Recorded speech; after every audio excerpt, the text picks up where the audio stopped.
Olá, eu sou Giovanni de Souza. Hoje são 8 de junho de 2021, são 21 horas e 55 minutos. Lição 3 da classe de jovens. Joel, o poder do Espírito Santo nos últimos dias, começando corrigindo a hora da revisão. Resposta número 1. Joel no hebraico, Yoel, significa Yahvé é Deus, ou o Senhor é Deus. Resposta número 2. Começou a exortar sua geração a partir de uma praga de gafanhotos, uma calamidade pública que devastou Judá. Resposta número 3. A indiferença religiosa. Sua geração estava apática. Não se incomodava com o fato de não poder cultuar ao Senhor, pois a praga dos gafanhotos havia consumido todo o material para a oferta de manjar. Resposta número 4. A conversão sincera. O arrependimento precisa ser de todo o coração. Resposta número 5. A igreja deve compreender que os dons do Espírito possuem o propósito de edificar individualmente os cristãos, portanto não devem ser usados para fundamentar doutrinas, pois para este propósito temos a Bíblia Sagrada, nossa única regra de fé e prática cristã. Texto do dia. E há de ser que depois derramarei o meu espírito sobre toda a carne, e vossos filhos e vossas filhas profetizarão, os vossos velhos terão sonhos e os vossos jovens terão visões. Joel capítulo 2, versículo 28. Joel aqui vai nos falar a respeito do derramamento do Espírito Santo. É sempre bom lembrar que quando Joel fala que derramarei o meu espírito sobre toda a carne, é toda a carne que crê no Senhor Jesus. Síntese. Mesmo em um contexto de desastre natural e apatia religiosa, Joel profetizou o derramar do Espírito Santo sobre toda a carne. Veja que mesmo numa situação difícil, mesmo o povo com apatia, deixando as coisas do Senhor de lado, ainda assim o Senhor deu esta linda promessa que é o batismo com o Espírito Santo. Introdução. Joel iniciou sua pregação a partir de um desastre natural, a praga dos gafanhotos. Enquanto Oséias se apropriou de uma tragédia pessoal para compor a sua mensagem, Joel se utilizou de uma calamidade nacional para escrever as linhas do seu sermão profético. Veja que aqui temos dois profetas usando coisas reais para falar ou para mostrar a situação atual de Israel. Primeiro foi Oséias com seu casamento, o seu relacionamento no matrimônio, mostrou como estava Israel diante de Deus. Ou seja, estavam indo diante de outros deuses, né? Estavam na idolatria. E também aqui na questão da traição, é mais a ideia de traição, né? Ou seja, estava indo após outros deuses, ou seja, estava traindo ao Senhor. E Joel, da mesma maneira, ele faz a mesma situação, ele pega a mesma analogia, que é a questão da calamidade, que foi a destruição das lavouras através de gafanhotos, ou seja, dois profetas que usaram coisas reais para falar de coisas reais atuais, no caso de Oséias, e depois, aquilo que vem depois, que foi o caso de Joel. O profeta Joel.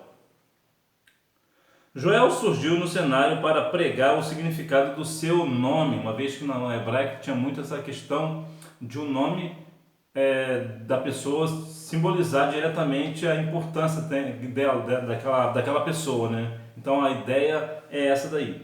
Então Joel surgiu no cenário para pregar o significado do seu nome, o Senhor é Deus. Esta mensagem não foi pregada em um período de prosperidade e bonança, mas em um momento de agonia e infortúnio. O momento de dor, às vezes, gera um colapso na fé, de modo que muitos chegam a arguir a gestão divina. Como Joel, devemos testemunhar nossa fé no Criador, independente das circunstâncias, sejam elas favoráveis ou desfavoráveis. É bem possível que você deve ter passado por uma situação desfavorável e mesmo assim você permaneceu firme ao Senhor e depois o Senhor mudou o quadro da sua vida. Para nós devemos sempre adorar ao Senhor, independente de qual estado nós estamos naquele momento.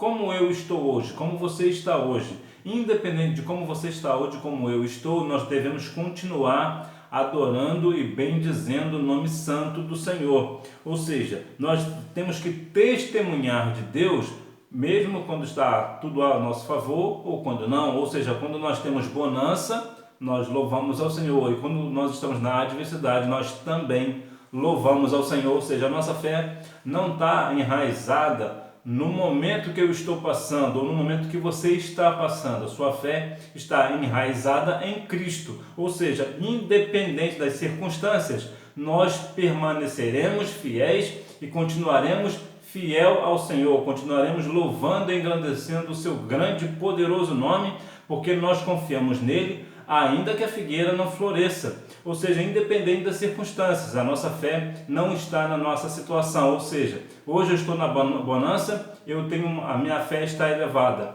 Amanhã eu estou na adversidade, a minha fé está zerada. De maneira nenhuma. A nossa fé ela é contínua, até porque sem fé é impossível agradar a Deus. E o justo viverá da fé. Para quem profetizou? Joel profetizou para Jerusalém, os filhos de Sião.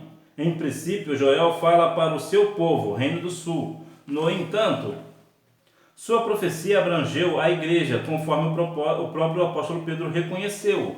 Não podemos negar que também existe um caráter abrangente e escatológico em sua mensagem. Isto é, Joel profetizou para um povo específico que foi o Reino do Sul. Ele foi específico, foi naquela época específica, mas também abrangia o tempo futuro, que era sobre o derramamento do Espírito Santo. Ele também estava falando do futuro. É uma mensagem dupla, né? Ela tem dupla função aqui, que é, na época, despertar o povo para o culto ao Senhor, e para nós hoje, que é sobre a promessa do derramamento do Espírito Santo. Então, ele tem esta conotação dupla, né? Tanto falando do presente, da época, como também para nós nos dias atuais. E daqui a muitos anos também ele continuará sendo atual. Quando profetizou? O livro não faz nenhuma alusão à Babilônia, à Síria ou Síria, pois os inimigos desta época eram outros. A idolatria não representou um problema em sua profecia, considerando que durante o reinado de Joás, o período da adoração a Baal tinha terminado. O problema do povo não era a idolatria, mas a apatia. O indiferentismo religioso é tão grave quanto a apostasia religiosa. Podemos dizer que a apatia é o prelúdio da apostasia. Vemos aqui uma questão bastante curiosa. Eu não lembro se Joel é o único, mas se não for o único, você, por favor, deixe aqui nos comentários para eu aprender junto com você. Mas me parece que Joel é o único que profetiza sem mencionar a questão da idolatria. O problema aqui de Joel era uma outra questão, que era a apatia, a questão também de estar indiferente às situações. Isto é, as pessoas estavam indiferentes umas com as outras, ou seja, tanto faz elas estarem bem com o Senhor ou não, para eles eram a mesma coisa. Não tinha aquela questão de unidade. É algo parecido com o que algumas vezes, em algumas igrejas, acontece hoje. Quero crer que não seja o caso da sua igreja. Muitas das vezes, no culto de jovens, tem um determinado tipo de pessoas que não vão. E por que eles não vão ao culto dos jovens? Porque é culto de jovens, ou seja, eles são indiferentes à juventude. Eles não se importam com a juventude, eles são indiferentes. E isso é ruim, porque Jesus falou que amai-vos uns aos outros assim como eu vos amei. E amar quer dizer também a questão da importância. Um se importar com o outro, dar suporte uns aos outros. Era exatamente essa questão que estava faltando na época de Joel. Ou seja, eles eram indiferentes, eles não se importavam com ninguém. Tudo para eles era a mesma coisa. Então não tinha uma questão de atitude para mudar as circunstâncias, né? Então isso aqui é o grande ponto na questão de Joel, uma vez que no reinado de Joás, essa questão do culto a Baal tinha sido exterminada. O contexto histórico de sua profecia: a praga dos gafanhotos. Joel apresentou a devastação, a seca e a fome que atingiu a nação de Judá ao ser atacada por uma praga de gafanhotos. A ideia do profeta é registrar para as gerações posteriores o relato da catástrofe que atingiu a nação. Trata-se de um evento histórico e de um contexto narrativo. A devastação foi total. O que ficou da lagarta comeu o gafanhoto, e o que ficou do gafanhoto comeu a locusta, e o que ficou da locusta o comeu o pulgão. Aqui, na verdade, é a mesma espécie em épocas diferentes, tá? Quando ele estava novo, no decorrer da lição aqui você verá. Então, aqui, na verdade, é o mesmo gafanhoto. Então, veja que aqui foi completamente, a praga dos gafanhotos acabou completamente com esta lavoura. Uma vez que acabou com a lavoura, ficaram sem material, vamos assim dizer, para a oferta ao Senhor. Entretanto, eles não se importaram com este negócio, eles ficaram mais presos à questão da perda da lavoura, mas não se importaram que com isso, com a perda da lavoura, eles estavam, na verdade, sem como cultuar ao Senhor na oferta. Então veja que há aqui uma questão que as pessoas, como também nos dias de hoje, parecem se preocupar mais com o alimento em si do que com a ideia de cultuar ao Senhor com este alimento. Então veja que aqui é uma questão materialista. Era uma das questões também que vi aqui na ideia aqui do profeta Joel. Então as pessoas estavam, além de estar indiferentes, né, com a questão da apatia uns com os outros, também tinha essa questão de não se importar com a questão da lavoura em si, pela questão da oferta, mas se importavam pela questão da perda do alimento em si. Nós sabemos que até hoje os gafanhotos também fazem uma completa devastação nas lavouras, né? O que traz grandes prejuízos gigantes até, e pessoas que, neste caso, que tinham agora uma oportunidade de ter uma prosperidade, agora não tem mais, porque acabou a lavoura. Acabando a lavoura, não tem como ter o alimento e também não tem como vender esse alimento e assim ter uma vida financeira. Para dar uma ideia, é aquela questão que fala o livro de Lucas sobre aquele louco que fez uma grande colheita e agora cresceu os celeiros. Então veja que por que ele cresceu os celeiros? Porque a lavoura cresceu. Uma vez que a lavoura cresceu, ele pode vender aquela lavoura e ter mais dinheiro e assim construir algo maior. É bem verdade que ali é uma conotação diferente sobre a questão de pedir a alma e para quem está preparada, mas ali também vai nos dar a noção do que realmente estava acontecendo aqui na vida ali do povo de Judá na época de Joel, que as pessoas, como tinham uma lavoura grande, claro, poderia também assim ter uma grande prosperidade, né? A indiferença de sua geração. Joel se incomodou com a indiferença de sua geração. Por isso chamou a atenção deles, dizendo que mais calamidades estavam por vir. Às vezes Deus permite certas situações no propósito de despertar-nos. Permanecer indiferente diante da adversidade é um sinal claro de insensibilidade espiritual. O verdadeiro cristão se vale de todos os momentos para buscar ao Senhor. Na tristeza, clama pelo consolo, na alegria, louva-o com gratidão. Então aqui veja que independente das circunstâncias, a pessoa está sempre louvando ao Senhor. Uma hora ela clama pelo consolo, pede ajuda ao Senhor e quando ele está alegre, ele louva ao Senhor com gratidão. De qualquer maneira, aqui vemos que a pessoa está sempre voltada para Deus, tanto na bonança quanto na adversidade. É assim que nós devemos estar. Independente se é bonança ou adversidade, nós precisamos estar sempre louvando e buscando mais e mais a presença santa do Senhor. O simbolismo da tragédia. Joel se valeu do simbolismo do ataque dos gafanhotos para prever um ataque militar como resultado de um juízo divino sobre o povo. Provavelmente o profeta estava se referindo ao futuro ataque da Babilônia. Para Joel, a praga dos gafanhotos prefigurava uma desolação muito maior. Não era tempo de ficar indiferente ou passivo, era preciso se voltar para Deus. Quando não aprendemos nas primeiras lições, outras nos alcançarão. Por isto, é fundamental que desenvolvamos o quanto antes a maturidade para entendermos o que Deus deseja de nós diante das situações que estamos vivendo. O que você está vivendo hoje? Qual é a lição que você está vivendo hoje? Que às vezes você está passando por uma adversidade, mas como isso está fazendo você? O que está fazendo isso com você? Você está crescendo ou você está se condoendo? Você está sentindo dor? Você está se fazendo de vítima? A dor, ela serve tanto para crescer quanto para sentir dor. A escolha é sua. Agora, isso aqui é um ponto importante, nós precisamos aprender com as primeiras lições. Se o Senhor está te dando uma lição, está te corrigindo, aprenda de uma vez. Aprenda logo de cara, aceita a correção para que não te suceda coisas piores, como foi o caso de Faraó. Você vê que Faraó não aprendeu com a primeira lição, poderia ter ouvido ao Senhor na palavra de Moisés e Arão, porque assim ele evitaria catástrofes enormes no Egito, inclusive as pragas do Egito.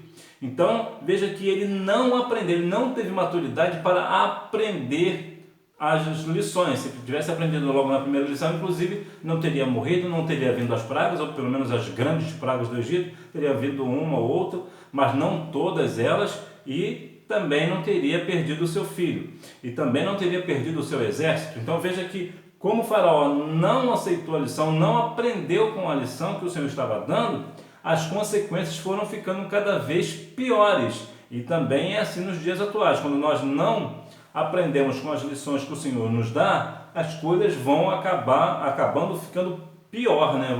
Vai piorando o negócio. Então nós venhamos aprender como bons filhos obedientes, obedecer à correção do nosso Senhor, porque a Bíblia vai nos dizer que Deus corrige a quem Ele ama. O poder do Espírito Santo nos últimos dias, apelo ao arrependimento. Joel conclamou seus compatriotas ao verdadeiro arrependimento. A expressão agora mesmo revelou a urgência do apelo. Arrependimento não é algo que pode ser procrastinado.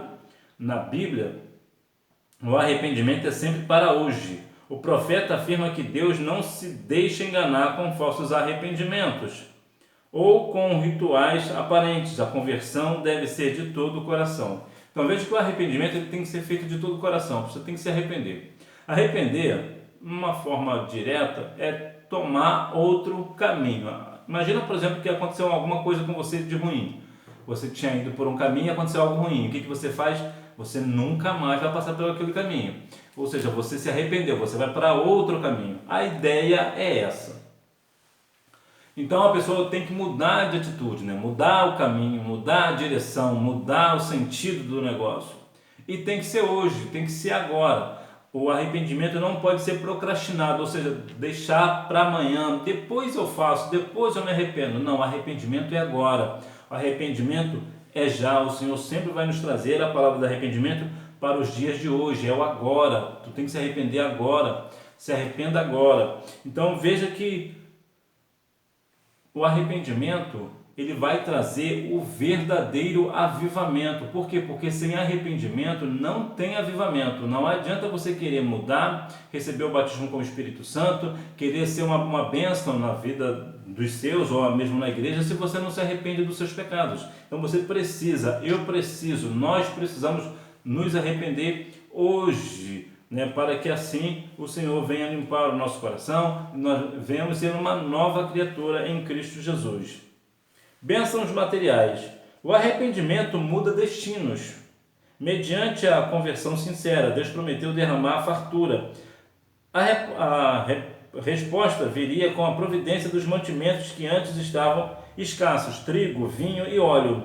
Deus prometeu agir não apenas como o provedor de recursos, mas também como protetor do seu povo. Deus prometeu ordenar os recursos naturais, a chuva temporã e seródia, e ao próprio desenvolvimento da colheita e do fruto, que fossem derramados na medida correta para trazerem prosperidade sobre Israel. Vemos aqui algumas questões bastante interessantes sobre a questão do trigo, do vinho e do óleo, produtos que vêm diretamente da lavoura. Vemos aqui pelo menos o trigo, né, o vinho que vem da uva, o óleo que dependendo de onde que vem, né, existem alguns tipos de óleo. Mas vemos que de qualquer forma, nesse caso, a lavoura estaria garantida. Por quê? Porque agora não teria mais a praga do gafanhoto. As chuvas agora seriam no tempo certo. As chuvas viriam onde tinha que vir.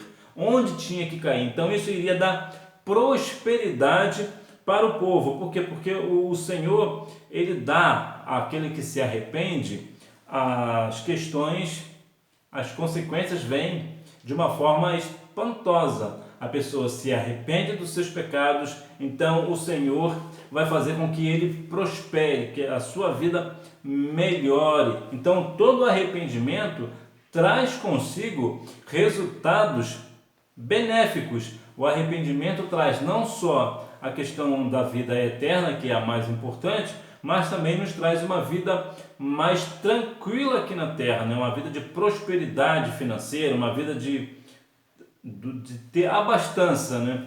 Temos aquilo que é necessário e muitas das vezes com arrependimento virá mais ainda do que o necessário. Então vemos que muitas pessoas hoje têm o prazer de ter uma vida, não somente uma vida muito tranquila, mas é uma vida extremamente tranquila.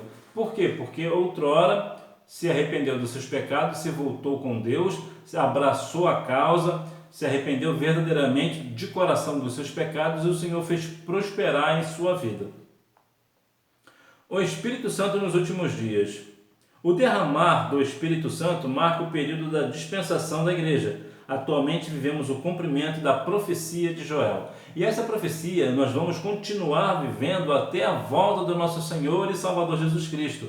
Nós continuaremos vivendo este cumprimento da profecia. Então veja que a palavra a palavra do Senhor, ela é verdadeira, ela é fiel.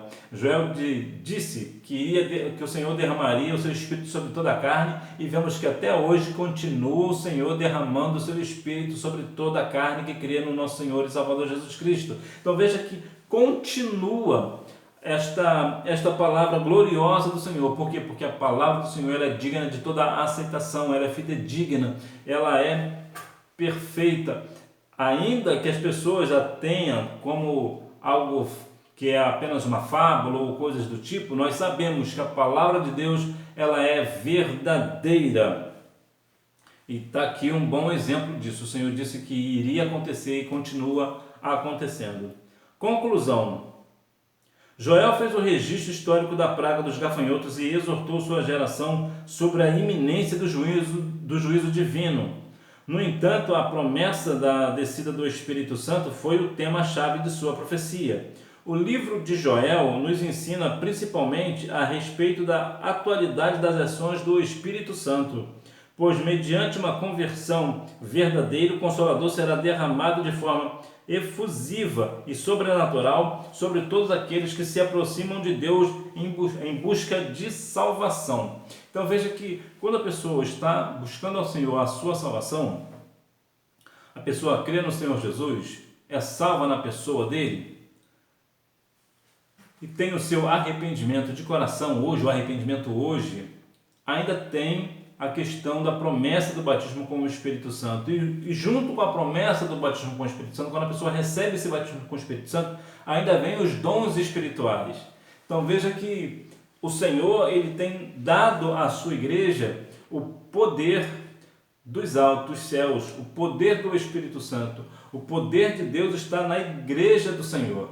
Então que nós venhamos a cada dia mais compreendermos essas questões da nossa vida, né? Compreender que o poder do Espírito Santo está nos nossos dias. O Espírito Santo continua atuando em nossa vida, continua atuando na igreja hoje, continuará atuando na igreja até que o Senhor Jesus venha buscar a sua amada noiva. Mas enquanto ele não vem buscar a sua amada noiva, nós compreendemos e aceitamos, claro, que o Espírito Santo continue atuando na igreja do Senhor. Até porque Deus é santo, Jesus é santo, o Espírito é santo. Então eles têm uma unidade. Então se a igreja é do Senhor, é o Espírito Santo que sustenta essa igreja. É o Espírito Santo que guia a igreja. É o Espírito Santo que capacita a igreja para fazer o ID. Que Deus em Cristo continue abençoando a sua vida. Que você tenha uma boa aula. Não deixe de ir à Escola Bíblica Dominical. Até porque quem faz a escola é o aluno.